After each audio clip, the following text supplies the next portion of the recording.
These are the steps you need for production sound signal flow. We're going to connect a hypercardioid and a lavalier into a wireless, both into a 302 mixer, out into the Zoom recorder with a return for monitoring our recording, and a wireless headphone for a director. So these are the steps that we will need to do. Step 1, we will need to set up the search for empty frequencies on the G3 Sennheiser. I will go into easy setup and scan new list. I will let it scan for new list, and meanwhile I will connect my shotgun, and this is the on input 1. I will always need to ask myself the 3 questions. Question 1, is this mic or line? Since this is a hypercardioid, it's a microphone, we need to connect it as mic level input. Does it need phantom power or not? It's a condenser, it needs phantom power. My third question should be, what are my gain settings? Okay, the mixer is on and my headphones are on. On the headphone selector, I will choose number 1 and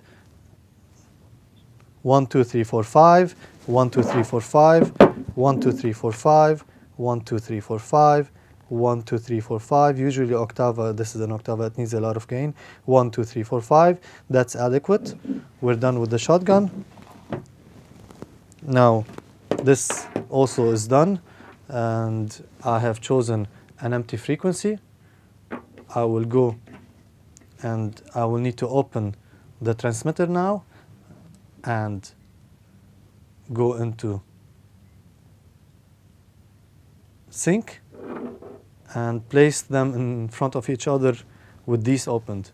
Okay, and you will see how it gave a green light. That means that it did catch the frequency. They're both in sync now. The receiver into channel 2.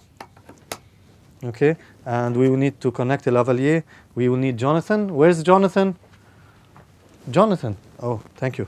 Okay, please, can you put this from up and put it down? I usually do this in order to relieve any strain on the cable. Thank you, Jonathan. Okay. Can you hold this? Okay. Can you give me your back, please?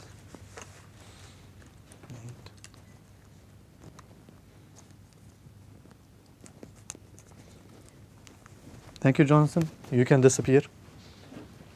We're done with the wireless. Jonathan, can you count to 5, please? 1, 2. Okay. Now I have the shotgun into input 1 and the wireless into input 2. I will need to pan them in order to multi-track my recording. So shotgun, the hypercardioid on channel 1 will be sent into left, and lavalier on the receiver will be sent into channel right. Both volume knobs up to the vertical, more or less, or we call it unity level. And now I will need to connect. I'm done with my input section. Now I will need to go into my output section, into the recorder.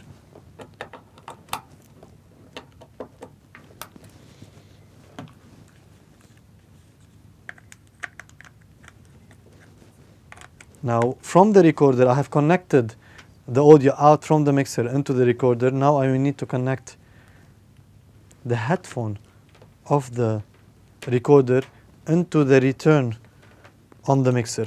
That will make me hear the recording without having to unplug my headphones and put it into the recorder and forth and back.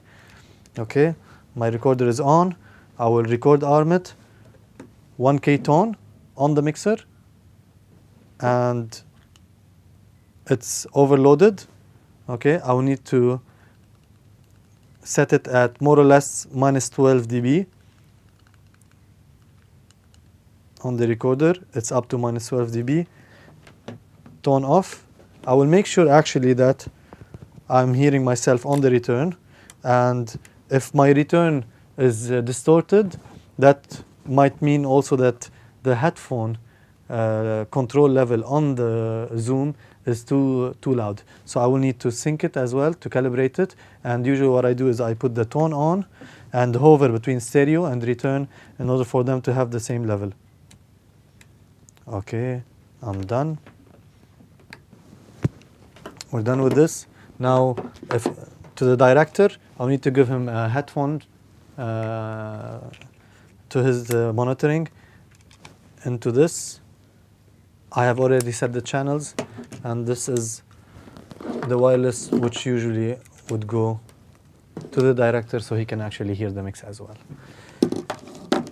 Okay, I will need to record now, and we need Jonathan again.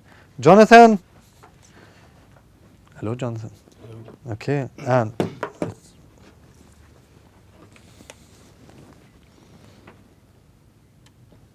okay, now I'm recording on the Zoom, and can you count to 10, please? 1, 2, 3, 4, 5, 6, 7, 8, 9, 10. Thank you, Jonathan.